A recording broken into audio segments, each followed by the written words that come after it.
Company ना कही राति अधर चली चोराबाली चला।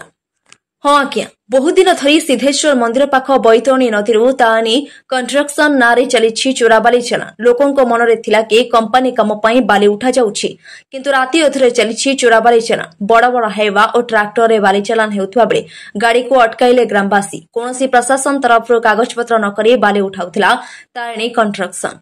राति अधरे नदी भितरे बड़ जेसीबी जोगे बाली उठाउथिबा बेले पहुंची गले ग्रामवासी।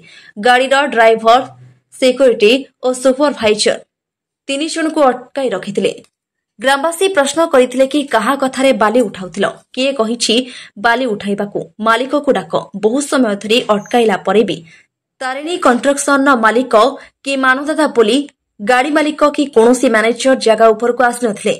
दीर्घ समय अपेक्षा करिला परे ग्रामर लोक माने प्रशासन अधिकारी को डाकिथिले। जाजपुर थाना अधिकारी आसी सेठरे पहुंची जेसीबी गाड़ी को नदी बाहर करी नहीं जाइथिले, किंतु एठी प्रश्न उठुछि कि तानी कंस्ट्रक्शन कौनसी कागजपत्र न करी को प्रशासन बलरे दिन राति बाली उठाउथिला और बाहर को बिक्री करुथिला राति अधरे। हेउछि जाजपुर जिला दशरथपुर ब्लॉक तलिया ग्राम पंचायत सिद्धेश्वर मंदिर पाख बैतरणी नदी। किछि वर्ष पूर्व चलिथिला बाली उठा मंदिर बेढ़ा धसिला परे प्रशासन तरफ बाली उठा बंद होइथिला।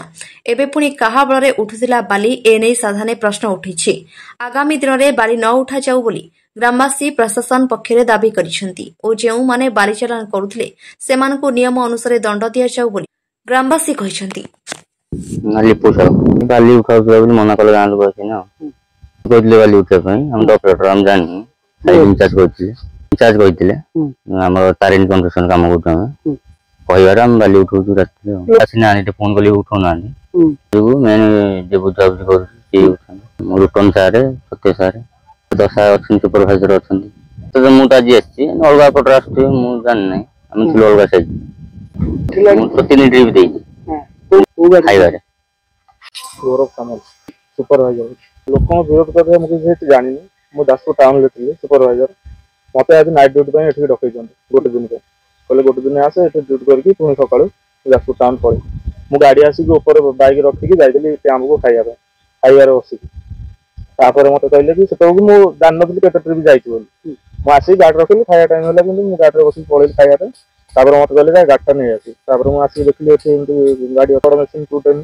देखो मुझे जानी कथा मुझे जानी मत आम इंचार्ज जी अच्छा सत्य और रोटन से तारिणी कहते कि नहीं जानी कि मत इंचार्ज जी कहले आमको कि तुम जाओ से ड्यूटी कर फोन कर कहले आम पहुंच लोक मैंने लोक कम करेंगे मेसीन बंद करदे मुझे जानी कौन केमी जानी एक्चुअली मुझे गोटे दिन